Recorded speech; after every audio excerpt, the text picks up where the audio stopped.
I have several childhood friends who are not with us anymore, who, haven't lived as long as I have. And I am grateful that I'm still alive and I'm still healthy, and that I was able to deal with my mental and physical and emotional challenges and survive. I mean, that's a huge thing to be grateful for, because I've lost a lot of people dear to me, and I'm grateful my parents are still alive and healthy, and I have a lot of people who are not able to say that.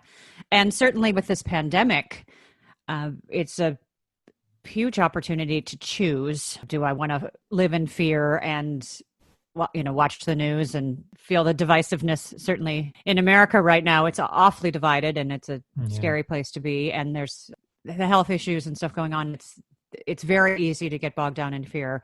So that's a great opportunity for me to choose gratitude. Welcome to the Gratitude Podcast on www.georgianbenta.com, where you'll hear a new story each week that will inspire more gratitude in your own life. Our mission is to inspire 100,000 people to discover how to feel gratitude and live a happy life through the amazing life stories of our successful guests and their actionable tips.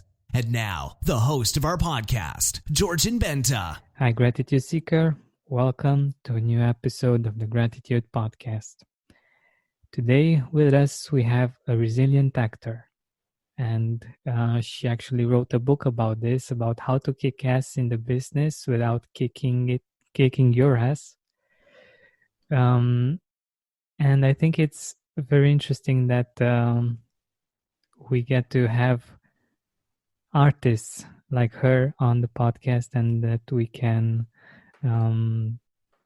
have a really authentic talk about creativity, the creative process, gratitude. And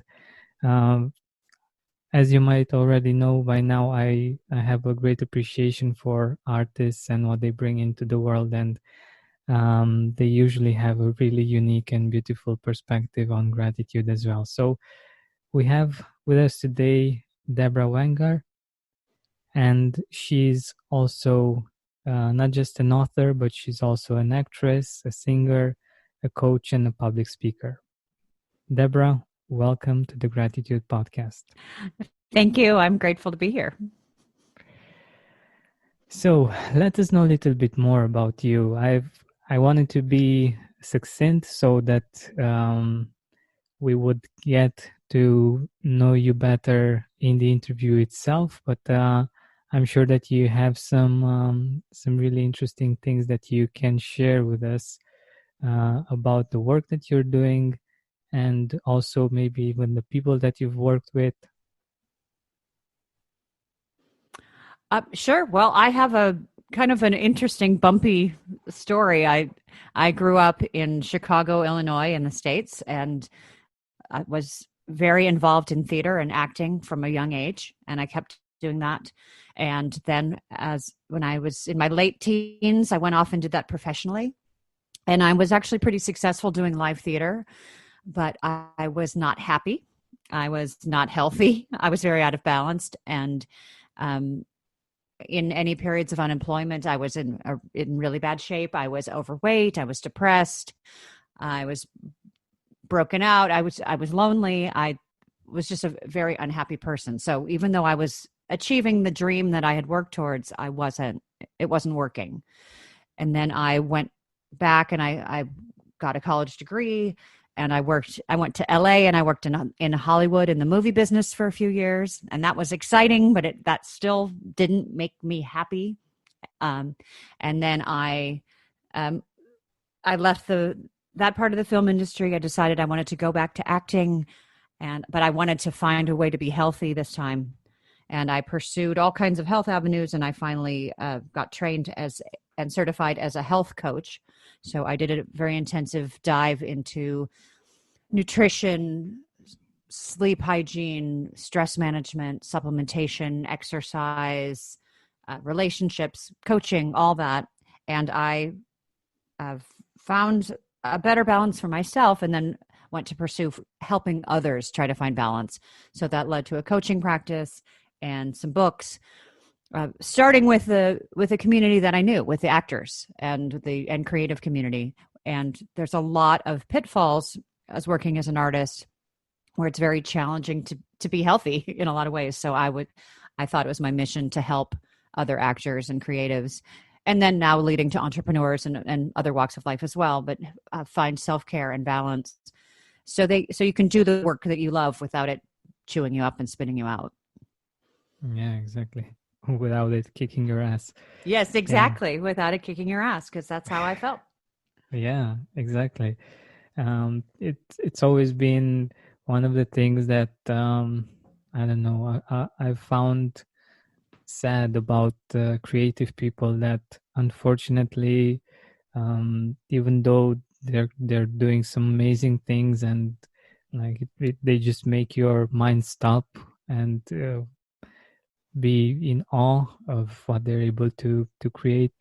Personally, many of them struggle, and for me that's something that's very sad, and I'm really glad that you're doing something about that.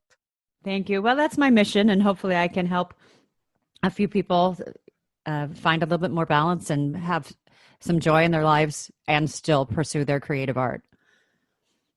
Yeah, definitely.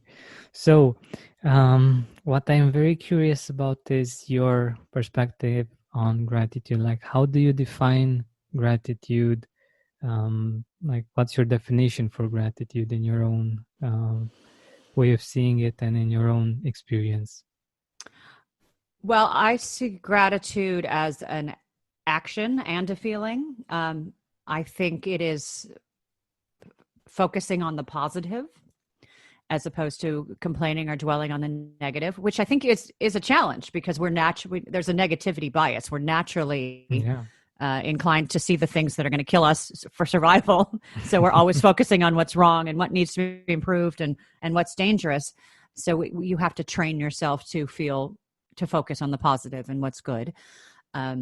I think it is something that we need to get in the habit of doing. It's a habit. It is something we need to teach ourselves to focus on and to repeatedly look for what's good, what's great, what can fill me, what's right about the world, what's right about my relationships, what's right about my life, and what can I choose to feel joy about. It's a choice. Yeah, that's so true, and it's basically a really beautiful summing up of what gratitude is, and I think it's the baseline of what we can do or are able to do, like you said, to make this into a habit. And this is one of the things that we are focusing on, and we are helping people create this beautiful habit that's so helpful for like you said, like for finding balance. Basically, since we have this negativity bias, it's not always easy to feel grateful or to see the things that are great in our life. And I'm very curious from a creative person point of view. I know that usually creative people live really intensely, and they can go into some quite dark places. And I'm guessing that from those moments, it's really hard to find gratitude. Do you have some tips that you use for creatives that we might also be inspired by?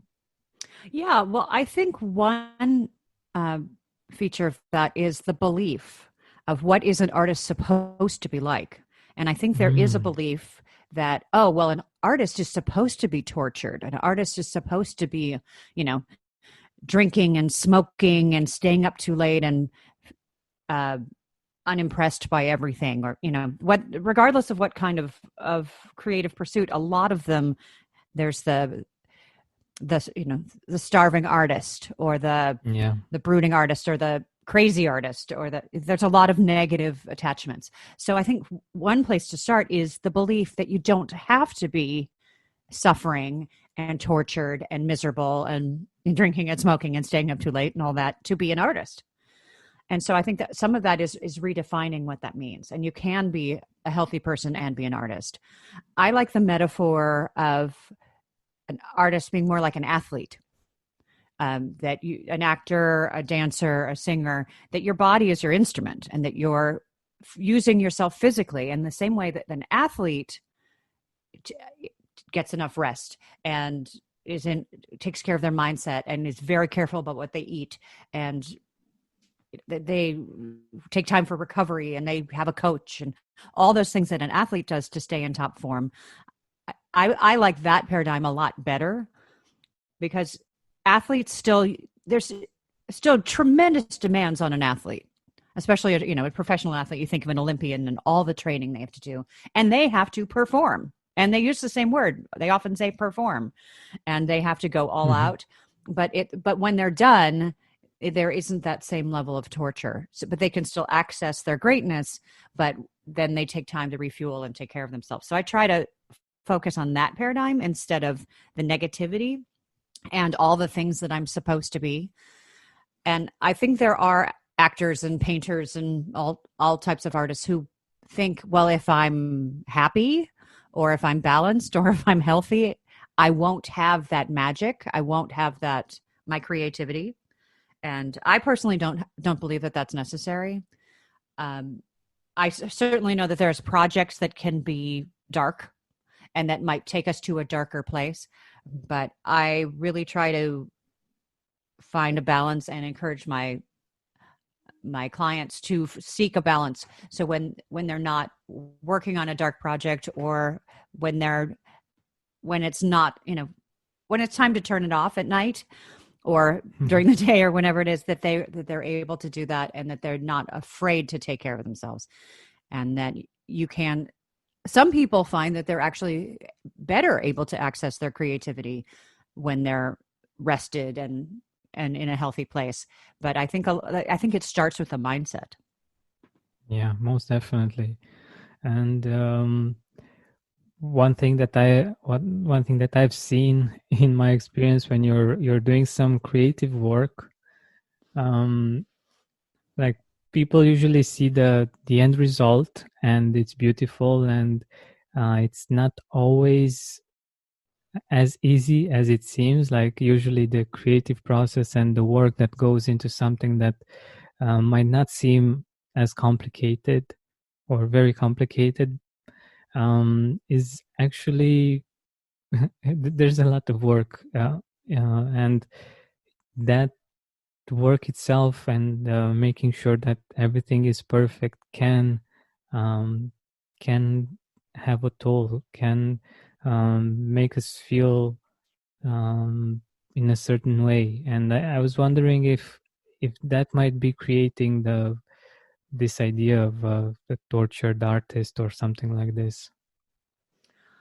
Yeah, I think that could be part of it. I mean, it is definitely it can be exhausting to create and to perfect and to work on a piece or a film or whatever it is over and over and over to get it right. So like you said, to put so much work into it that it looks effortless, right? Yeah. There's it can be exhausting.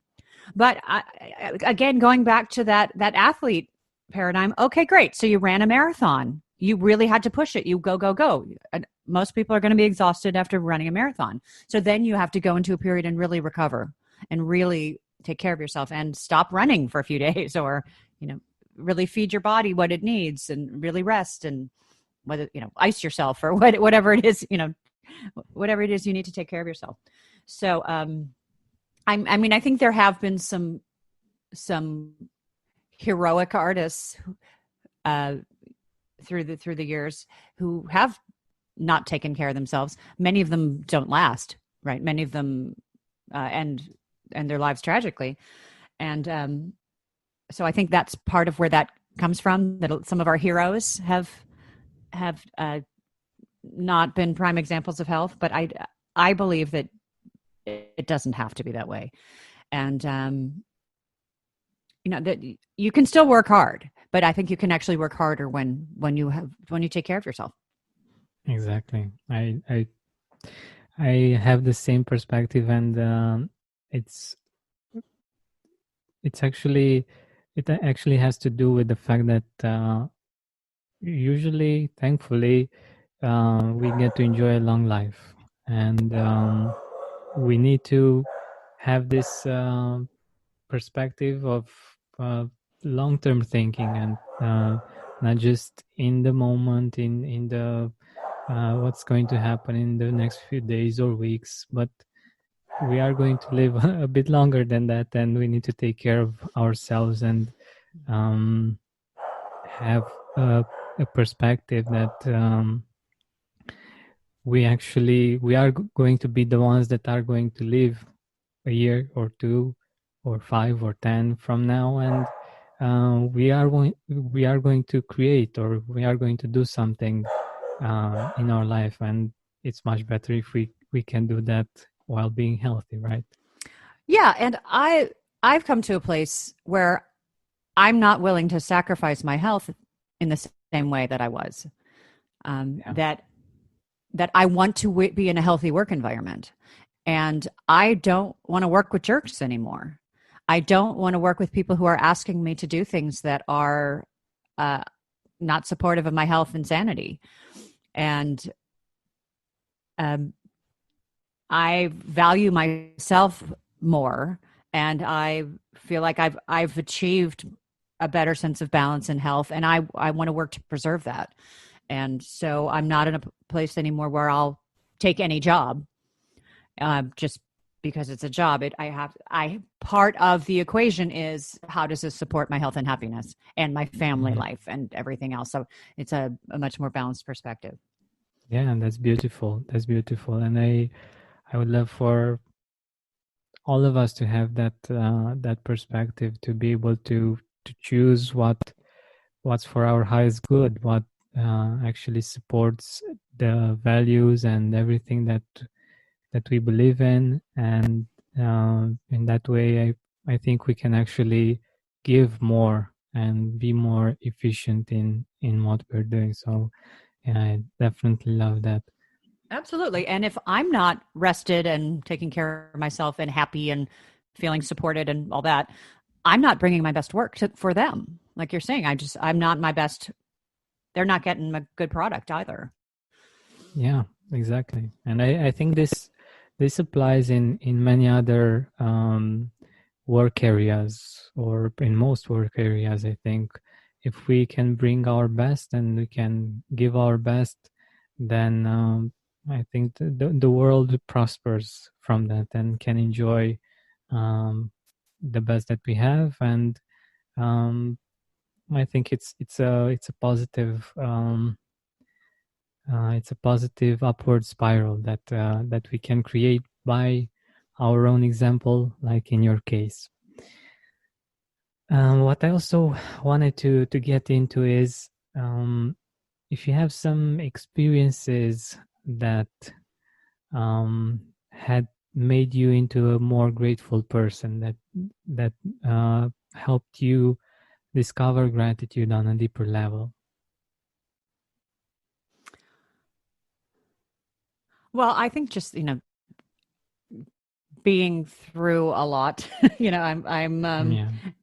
I have several childhood friends who are not with us anymore, who, haven't lived as long as I have. And I am grateful that I'm still alive and I'm still healthy, and that I was able to deal with my mental and physical and emotional challenges and survive. I mean, that's a huge thing to be grateful for, because I've lost a lot of people dear to me, and I'm grateful my parents are still alive and healthy, and I have a lot of people who are not able to say that.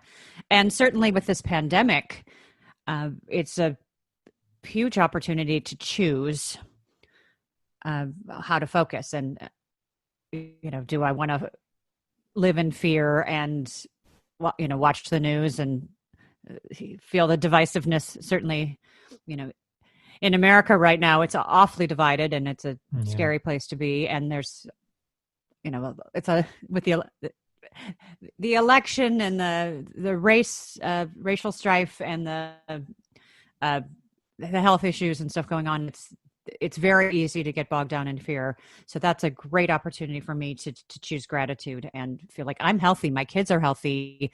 I have a nice house I can stay in. And even though my kids can't go to school, I can have them go to school here and, in my house. And we have working internet and we have food on the table, and we can, you think about even 20 years ago before the internet and before grocery delivery and before Amazon and all that. So this has been a great opportunity to reboot and refresh and find the gratitude there.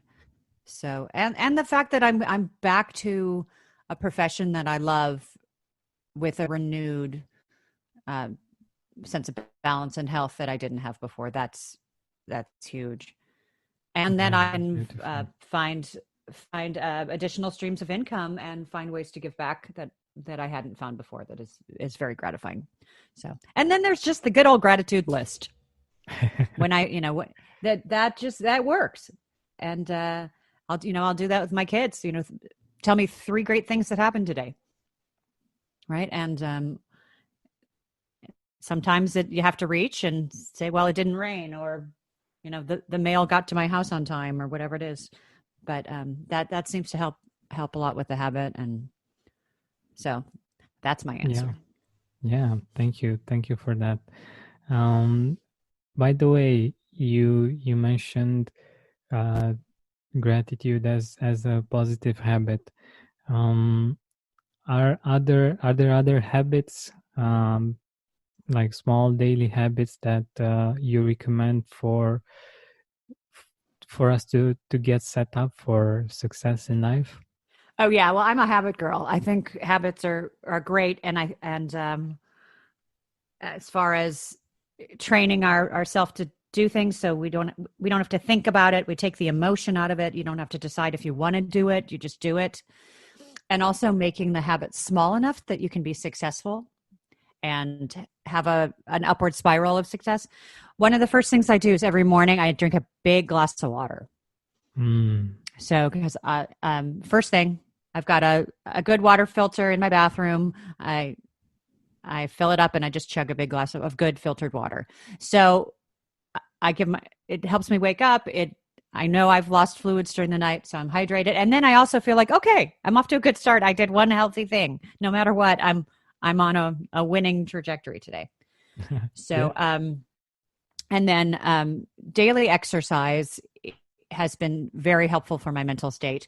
And for me, I don't say I'm going to do a half-hour exercise, or I'm going to run 5 miles, or I like to see, like, I'm going to go to the gym, or I'm going to put on my shoes, or I'm going to turn on my exercise bike. But I don't worry about the result. I'm going to start. And that's the habit. And so if I start exercising, or I put on my shoes today, that's a success. Excellent. So I'm not overwhelmed, because if I think I'm gonna do an hour of cardio, that sounds very overwhelming. So I don't want to do that. But I'll put on my shoes. I can do that. I can dress for exercise. Yeah. And the earlier I do that, like if I put my workout clothes on first thing and then I'm already in them, that's one less hurdle. So, and then my sleep is very important. Pardon me. And then I set reminders on my phone when it's time to go to bed. So an hour before sleep, my phone rings, and it says, turn off all your screens, get ready for bed. And I try to really hold to that, because I find sleep is a very high priority. So those are some habits that I'd probably start with. Yeah, that's great. That's great. And I truly believe in them as well. And I've seen that it's much more doable if we take small steps and we have small habits, rather than, I don't know, trying to do something really big. Like, for instance, with gratitude, just saying that I'm going to write I don't know, 10 things each day that I'm grateful for the next 30 days. Yeah.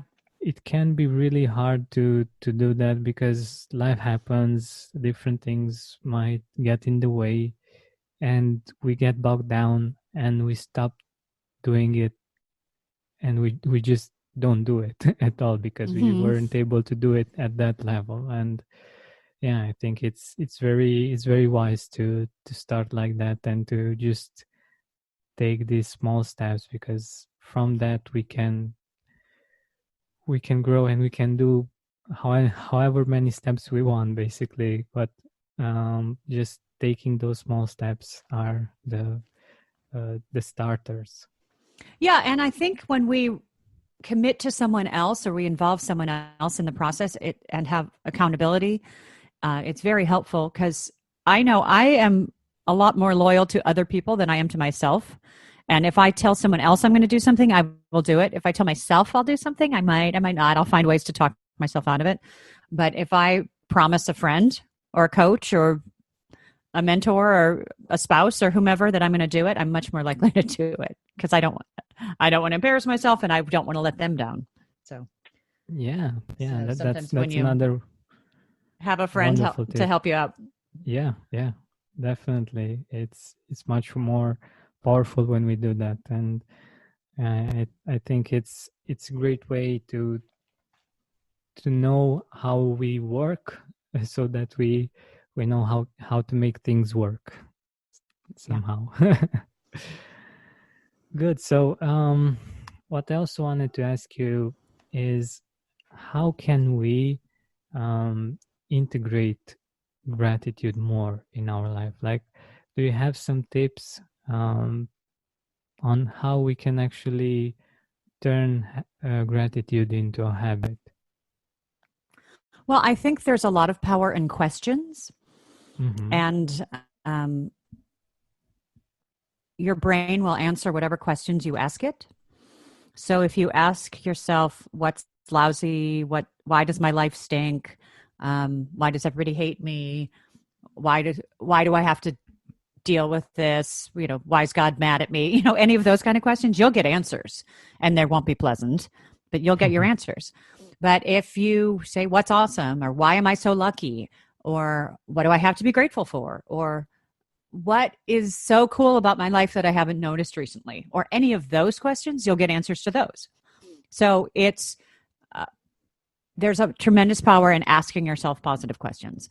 So whether that's writing it on a sticky note and putting it on your computer, or having reminders that come up on your phone or your calendar, or putting something on your mirror, uh, writing in lipstick or something on your hand, or putting a rubber band on your wrist, whatever that is, all of those are valuable ways to remind yourself to ask those questions, and so you can get those answers. And a gratitude list is also the same thing. I mean, that's asking the question, what do I have to be grateful for? So that's using pen and paper to do so. But reminding yourself of positive questions, and you have to find the answers. Yeah, I think you've touched upon something that's really powerful, the power of questions.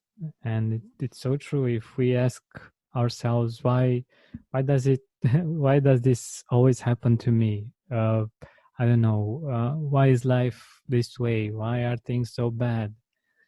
Our brain starts working and it finds answers. And Mm-hmm. um, it's usually not something that we like, but it's answering uh, our call. It's answering our questions. And um, unfortunately, we tend to focus more on the things that we ask about. For instance, if we ask about, like you said, what we're grateful for, or what opportunities there are in a certain situation, or what what are the possible solutions for a certain problem, our brain will keep working, but in another direction, in a direction that's actually healthy and useful for us, right?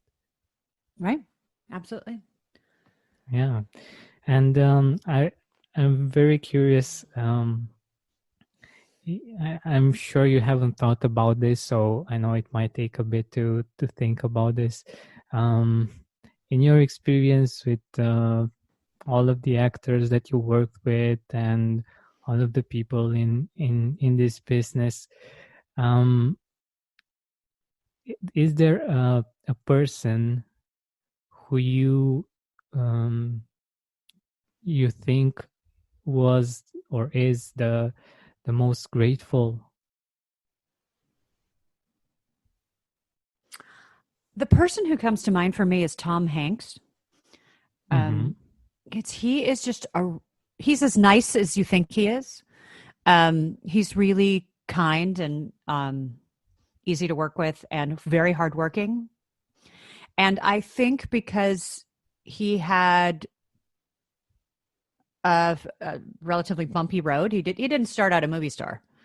You know, he had periods of unemployment. Then he did some moderately successful television, and then he was unemployed for a while, and then he did some kind of uninspiring movies, and it took a long time before he got to the level of success that he has now. So I think he definitely has an appreciation for that and does not take that for granted, and is not a person who just shows up and said, comes in and doesn't try. I mean, he really puts a lot of effort into it. He's really all in, and he shows up, he's present, he's just easy to work with. But I think a lot of that comes from an appreciation of not having always been successful. And I think there is something to be said for a lot of artists who really had to pay their dues and really work and earned it. Didn't just get there because they were handsome and somebody said you should be a star. So having earned that, I think that he comes to it with a grateful heart. I think that's definitely a piece of it.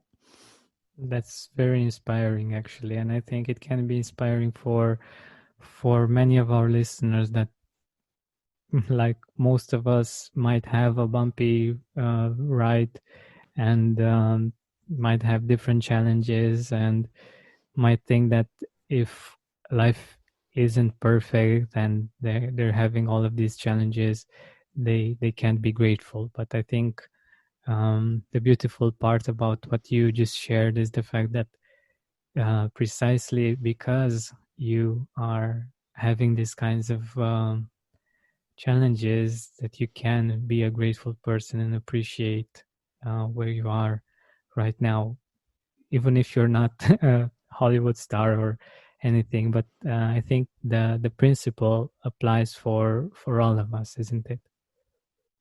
Yeah, and one thing that I frequently remind my clients and myself and everyone is that not to derive all of our value and all of our worth from one category of our lives. If we have a rule for ourselves, I will only be a successful, happy person if my career is going well, that then in periods when your career is not going well, you're not a happy person. You feel like you have no value. So to find value and worth and happiness and joy and success in other areas, in your relationships, in your contribution, in your personal life, in your hobbies, in your whatever else there is, just being yourself. You're not putting all your eggs in one basket, and you're not completely floored when something happens to whatever that one category is. Your appearance or your career or your relationship. That if you put all of your energy and all of your derived value from that, if something happens to that, then what happens? It all falls apart. So I think that's a trap that a lot of artists get into, a lot of people get into, is that if I'm not a working actor, I'm a failure in life. If my entrepreneurial venture is not making money right now, I'm a failure. So it's a lot easier to feel gratitude and joy when you have a much more rounded set of interests and things that you're contributing your time, energy, and money to. Wow, this is so wise and so beautiful and so true. And I've been I've been in that situation and indeed, it's really hard. But like you said, when you have other things going on and you create a balance in your life in different areas of life, it's much easier when one isn't working as great as you hoped.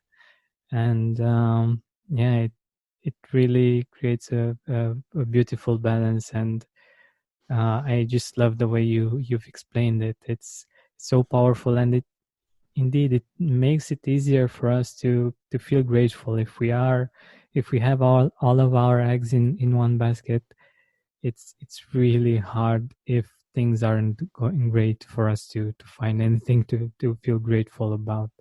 Right. And especially if those are things that are beyond our control. We don't always have control over these things. And if it's so, one way that we can keep some control is by spreading ourselves out in a more balanced way, for sure. Yeah.